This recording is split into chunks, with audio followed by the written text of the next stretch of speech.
అండి ఈరోజు వచ్చేసి మనం మష్రూమ్ కర్రీ వండుకుందాము. మనము ఫస్ట్ మష్రూమ్స్ క్లీనింగ్ మెయిన్ అండి. కొంచెం లూక్ వామ్ వాటర్లో కొంచెం రాక్ సాల్ట్ వేయండి. రాక్ సాల్ట్ వేసి ఒక 2 to 3 minutes సోక్ చేయండి. చేసిన తర్వాత మీరు ఇలా నేను అంటున్నాను చూసారు కదా, అలా అంటే దానిపైన పొరంతా వెళ్ళిపోతుంది. కొంచెం మీరు మష్రూమ్స్ ఒకటి తెచ్చుకునేటప్పుడు తెల్లగా ఉన్నవే తెచ్చుకోండి. కొంచెము సూపర్ మార్కెట్లలో నల్లగా అయిపోయినవి ఉంటాయి, అవి అంత వాటర్గా ఉంటాయండి, అంత టేస్ట్ ఉండదు. కొంచెం తెల్లగా మీద తెల్లగా ఉన్నాయి చూసి తెచ్చుకోండి. ఇలా క్లీన్ చేసుకున్న తర్వాత ఇలా ఉంటాయండి ముక్కలు. మీ ఇష్టం అండి సైజు. నేను కొంచెం పెద్దగా కట్ చేశాను. సో ఇప్పుడు మనం ప్రాసెస్లోకి వెళ్ళిపోదాము. బాండి పెట్టేసుకొని ఆయిల్ వేసేసుకున్నానండి. ఆయిల్ వేడవగానే పచ్చిమిర్చి, ఆనియన్ వేసేసుకున్నాను. కొంచెం బాగా ఫ్రై కానివ్వండి, ఎర్రగా కానివ్వండి. ఇక్కడ ఒక చిట్కా చెప్తానండి. కొంచెం మందికి ఆ మష్రూమ్ స్మెల్ నచ్చదు.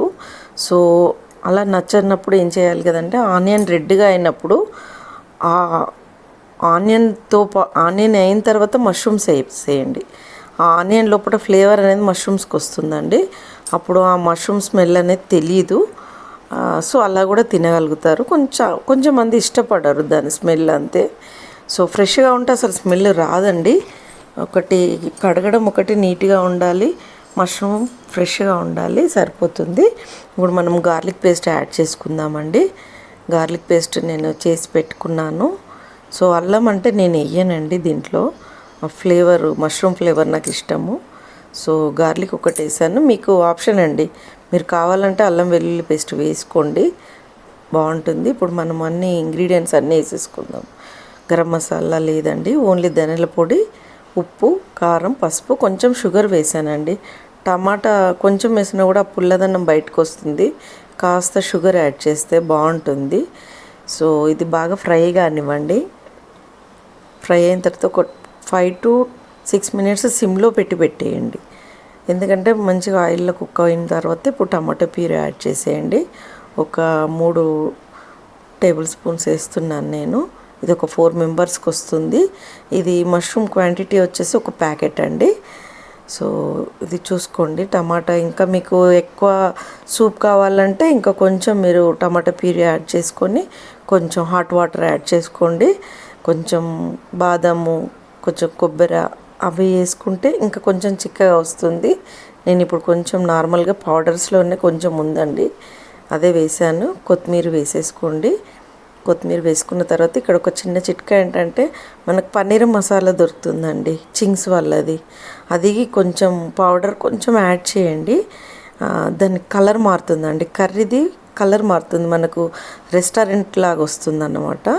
సో అదొకటి చూసుకోండి. ఇంకోటి ఏంటంటే చిన్న విషయము, సాల్ట్ ఒకటి చూసుకోండి. టమాటాలో ఎక్కువ సాల్ట్ పట్టదు, మష్రూమ్కి ఎక్కువ పట్టదు.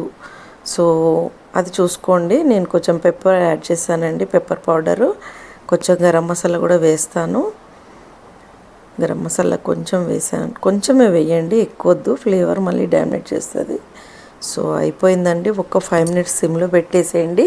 ఇంకా చింగ్స్ మసాలా వేసేసుకొని డిష్ అవుట్ చేసుకోవడమేనండి. ఇది వేస్తే దీని కలర్ మారుతుంది కంపల్సరీగా. ఇప్పుడు నేను మీకు డిష్ అవుట్ చేసి చూపిస్తాను.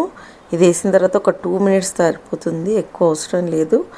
కొంచెం ఆయిల్ అయితే ఎక్కువగా వేసానండి.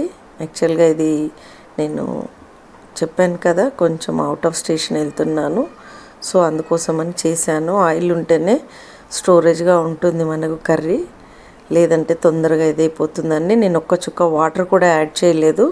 మీరు చూడండి, నేను కొంచెం ఎక్సెస్ ఆయిల్ తీసేస్తాను. ఆయిల్ అనేది ఆప్షన్ అండి, మీ ఇష్టము, కానీ కొంచెము ఆయిల్ ఉంటే బాగుంటుంది. మా పిల్లలు అలాగే తింటారు. సో ఇప్పుడు నేను మీకు డిష్ అవుట్ చేస్తానండి. కంప్లీట్ అయిపోయింది. ఇది చాలా తొందరగా అయిపోతుందండి, రిలేటివ్స్ కూర్చున్నంతసేపట్లో చేసేయచ్చు.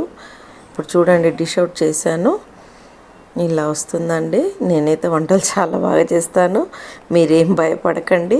ఒకసారి ట్రై చేయండి. నా వంట కూడా ఒకసారి ఇలా చేయడానికి ట్రై చేయండి. ఎలా ఉందో నాకు కామెంట్ చేయండి. సబ్స్క్రైబ్ చేసుకోండి. Thank you.